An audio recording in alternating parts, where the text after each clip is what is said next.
안녕하세요, 명구입니다.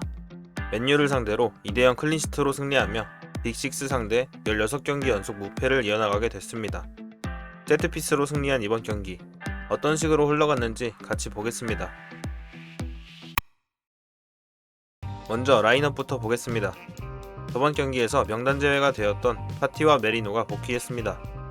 파티는 바로 선발로 투입됐고 메리노는 벤치를 지키다 교체로 활약했습니다. 마갈량이스와 칼라피오리는 부상으로 명단 제외가 되었습니다. 아르테타는 당장 맨유전은 무리지만 이번 주말 풀럼전에는 가능할 수도 있다고 했습니다. 큰 부상은 아닌 것 같아 다행입니다. 부상으로 빠진 선수들을 대신해 히비오르와 진첸코가 선발로 나섰습니다. 경기 시작 전에는 라인업만으로도 불안해 보이는 좌측 수비진이었으나 마르티넬리의 수비 커버와 함께 생각보다 안정적인 경기력을 보였고 진첸코가 아마드 디알로를 상대로 고전하자마자 팀버를 좌측으로 보내며 클린시트를 지켜냈습니다. 부상 때문이긴 하지만 로테이션 되며 여러 선수들의 경기 감각을 올려줬고 아르테타가 여러 선수를 활용해 볼 수 있는 좋은 기회였다고 생각합니다. 이번 경기의 골은 모두 세트피스에서 나왔습니다. 새삼 아스날을 세트피스 강팀으로 만들어준 니콜라스 조버 코치가 대단하다고 느껴집니다. 먼저 선제골 장면을 보겠습니다.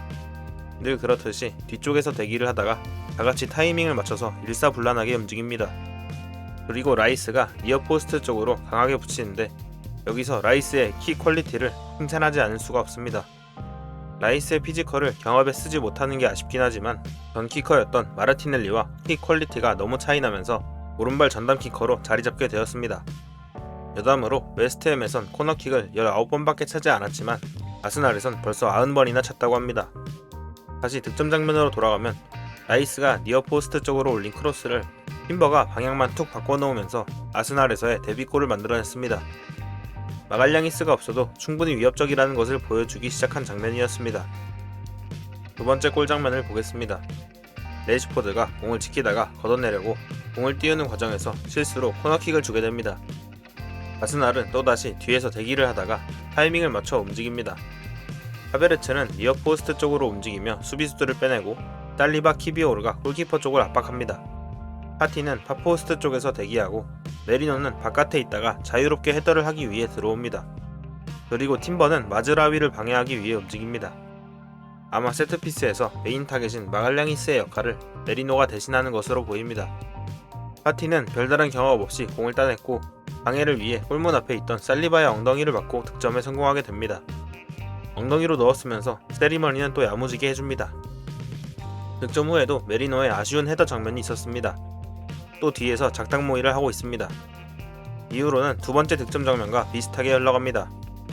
파포스트로 공을 보내는 동시에 대부분의 선수들이 니어포스트 쪽으로 가거나 골키퍼를 방해하고 파티는 파포스트 쪽에서 대기, 팀버는 마즈라위가 공을 따지 못하게 방해합니다. 메리노에게 프리헤더 찬스가 왔지만 아쉽게 골대를 살짝 비껴가며 쐐기골에는 실패했습니다. 이번 경기에서 마갈량이스가 부상으로 빠지면서 세트피스에서의 위협이 크게 줄어들 것이라는 예상이 빗나갔습니다. 아스날의 세트피스 공격은 이제 상대팀에게 큰 위협으로 자리잡았습니다. 이 영향은 관중석에도 전달되어 아스날 팬들은 새로운 응원가를 만들어냈습니다. Oh, set piece again, ole ole. Set piece again, ole ole. Set piece again, set piece again, set piece again, ole ole. 이번 경기의 풀백은 진첸코, 팀버, 파티가 맡았습니다. 팀버는 이제 잘하는 게 상수인 수준이라 넘어가고 진첸코는 전반전에는 꽤 좋은 모습을 보였으나 경기가 진행될수록 실수도 생기고 아마드 디알로에게 시원하게 한번 털리면서 경고까지 받으며 교체아웃 되었습니다. 팀버가 좌측으로 이동해 디알로를 막으면서 안정적으로 만들었고 파티가 우측 풀백으로 이동했습니다. 이번 경기 좋지 않았던 파티는 풀백으로 가면서 무난해졌습니다. 최근 들어 풀백으로 자주 뛰다 보니 역할에 적응한 모습이었습니다. 그리고 풀백 뎁스에 대해서 이야기를 안 할 수가 없습니다. 진첸코, 토미야스, 칼라피오리, 파티, 심지어 스켈리까지 유리몸 기질이 있다 보니 급하진 않지만 교통정리와 어느 정도 보강이 필요해 보입니다. 베리에트의 헤더를 멋지게 막아내며 중요한 순간에 활약했습니다. 볼 배급과 라인 컨트롤이 안정적이었습니다. 세트피스에서 결정적인 헤더로 선제골 겸 데뷔골을 넣었습니다. 우측에서 인상적이었고 후반전에 좌측으로 이동해서도 존재감을 보였습니다. 공수 양면에서 침착함을 유지하며 팀을 이끌었습니다. 엉덩이 골은 운이 좋았지만 이번 경기의 활약을 보면 충분히 자격이 있었습니다. 마갈량이스의 부재가 아쉬웠지만 히비오르가 그 공백을 잘 메웠습니다. 큰 실수 없이 안정적인 수비를 보여줬습니다. 후반에는 좋은 모습을 보여줬지만 체력이 떨어지면서 실수가 많아졌습니다. 살리바의 골을 어시스트했지만 소유권을 쉽게 내주는 장면이 여러 차례 나왔습니다. 최근 몇 경기에 비해 조용한 경기였습니다. 하지만 사카와의 좋은 연계 플레이를 보여줬고 하베르츠에게 찬스를 만들어줬습니다. 약 88%의 경합 성공률을 보여주며 팀의 에너지와 집중력을 더했습니다. 코너킥에서의 정확한 크로스로 첫 골을 어시스트했습니다. 초반에는 영향력을 보여줬으나 시간이 지나면서 감소했습니다. 그러나 세트피스에서의 킥은 매우 좋았습니다. 팀 동료들과의 연계 플레이가 좋았습니다. 3대 0으로 만들 수 있는 결정적인 기회를 놓쳤습니다. 몇 차례 기회를 놓쳤으나 꾸준하게 위협을 가했습니다.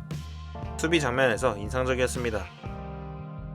위협적인 드리블을 보여줬으나 큰 영향을 끼치기엔 시간이 부족했습니다. 코너킥 상황에서 세 번째 골을 넣을 뻔했으나 실패했습니다. 전반적으로 안정적이었고 팀의 지배력을 높이는데 기여했습니다. 출전 시간이 짧아 점수를 주지 않았습니다. 이번 경기의 베스트는 살리바, 워스트는 파티입니다. 이번 승리로 리버풀과의 승점 차를 7점으로 줄이며 순위 경쟁에 박차를 가했습니다. 원래라면 이동거리가 많아져야 하는 박싱데이 기간이지만 12월에는 런던에서만 경기를 치르게 되면서 피로도 관리에 유리해졌습니다. 다음 경기는 풀럼으로 원정을 떠납니다. 재밌게 보셨다면 구독과 좋아요 부탁드립니다.